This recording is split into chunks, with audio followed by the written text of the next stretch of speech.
अक्सर देखा गया है जब हम बहुत ज़्यादा खुश होते हैं और लोगों को खुश करने के लिए हम कुछ उनसे ऐसी निजी बातें अपनी कह देते हैं जिनको देखकर उनको पता लग जाता है कि आपकी कमजोरियां क्या हैं, आपने कहां पर मार खाई है, आप कहां पर फेल हुए हैं। आप तो ये चीज़ें सिर्फ अपने दोस्तों में एंजॉयमेंट की तरह करते हैं कि हम लोग खुशी ये बांट रहे हैं एक दूसरे के साथ। अगर वो मुझ पर हंसता है तो भाई मुझे बहुत खुशी मिलती है।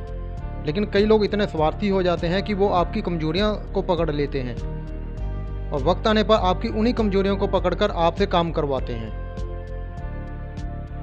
आज मैं इसी बात पर आपसे चर्चा करूंगा। कई बार ऐसे होता है जो लोग आपकी कमजोरियों को पकड़ लेते हैं वो मानसिक रूप से बहुत ज़्यादा अपने आप को मजबूत और शक्तिशाली समझना शुरू कर देते हैं, इसलिए वो आपका नाजायज़ फ़ायदा उठाना शुरू कर देते हैं। तो ऐसा नहीं है कि केवल आप ही कमज़ोर हैं। जो आपका फ़ायदा उठा रहा है, जो आपकी कमज़ोरी का फ़ायदा उठा रहा है, कमज़ोर वो भी है। सिर्फ उसने आपकी एक डिफ़ॉल्ट चीज़ को पकड़ लिया है कि आप में ये कमी है। ऐसे लोगों से निपटने के लिए सबसे पहले आप लोगों को उससे थोड़ी सी दूरी बनानी ज़रूरी है। दूरी बनाकर रखोगे तो आप अच्छे ठीक रहोगे। अगर दूरी नहीं बना सकते, कई बार ऐसी सिचुएशन आ जाती है, रहना भी साथ में ही पड़ता है, तो आप धीरे धीरे उनकी कमजोरियों को पकड़ना शुरू करो कि उनकी क्या प्रॉब्लम है, उनकी फिजिकल प्रॉब्लम क्या है, उनकी मानसिक प्रॉब्लम क्या है। क्योंकि कुदरत ने किसी को भी बराबर नहीं बनाकर भेजा इस दुनिया में कि आप में कमजोरी है को उसमें कमजोरी नहीं है। कमजोरी सभी इंसानों में है। आपको अपनी होशियारी से, अपनी चालाकी से उसकी कमजोरियों को पकड़ना है। फिर वो जिस तरीके से आपका बिहेव करेगा, आप ही सेम उसकी कमजोरियों को लेकर आप बिहेव करना शुरू कर दीजिए। मान लीजिए आपको अपशब्द बोल रहा है, कुछ समय तक तो देखिए, फिर उसकी कोई कमजोरी पकड़िए। उसकी कोई बॉडी लैंग्वेज ऐसी हो जो कि जानवरों से मिलती हो, किसी खास पर्टिकुलर जानवर से उसका फेस मैच करता हो।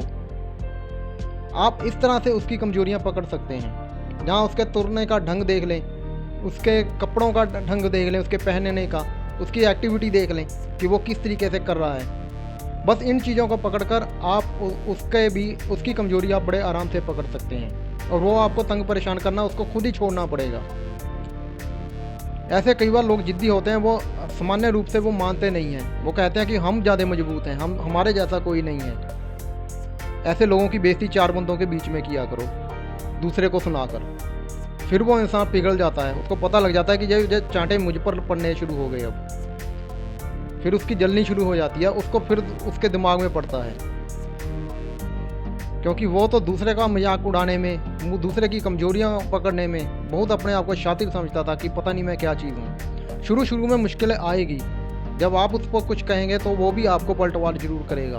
लेकिन आपको हौसले से, धैर्य से और अपने ठंडे दिमाग से काम कर अगर आप बराबर इस तरीके का काम करेंगे, उसको जवाब देंगे, तो निश्चित ऐसे लोग अहंकारी बहुत हो जाते हैं, मेरे जैसा कोई नहीं। लेकिन निश्चित जब आप उस पर पलटवार कर देंगे ना, एक दो बंदों के बीच खड़े में किसी तरीके की इसको कमेंट कर देंगे, तो वो खुद समझ जाएगा कि भाई मेरी वाट लगने वाली है।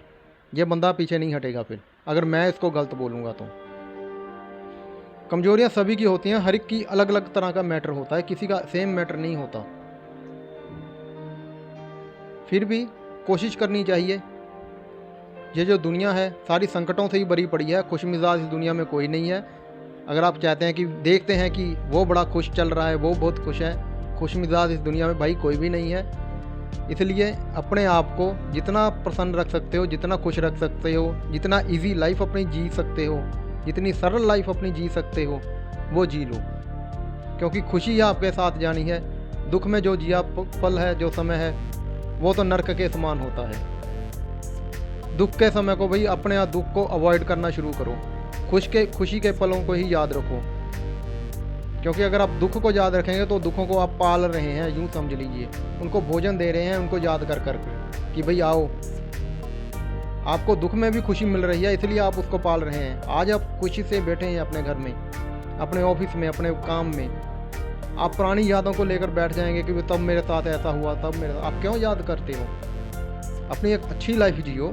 आज आप अच्छी लाइफ में बैठे हो, अच्छे ढंग में बैठे हो, अच्छे घर में बैठे हो, तो भाई उसका आनंद लो। यूँ थोड़े है कि आप अपने पीछे की बैकग्राउंड को ही याद करनी शुरू कर दें। वैसी दुनिया में संकट थोड़े से कम है क्या, दुख थोड़े से कम है क्या जो और तुम सहेड़ रहे हो। अपनी लाइफ को अपने ढंग से जीना सीखो। किसी की परेशानियों को अपनी परेशानियां मत बनाओ, ना ही किसी को अपनी वजह से परेशान होने दो। दूसरों की मदद जरूर करो, उनकी जो आपको समझ सकते हैं, जो आपके नज़दीकी हैं, जो आपकी प्रॉब्लम समझते हैं, उनकी मदद जरूर करो।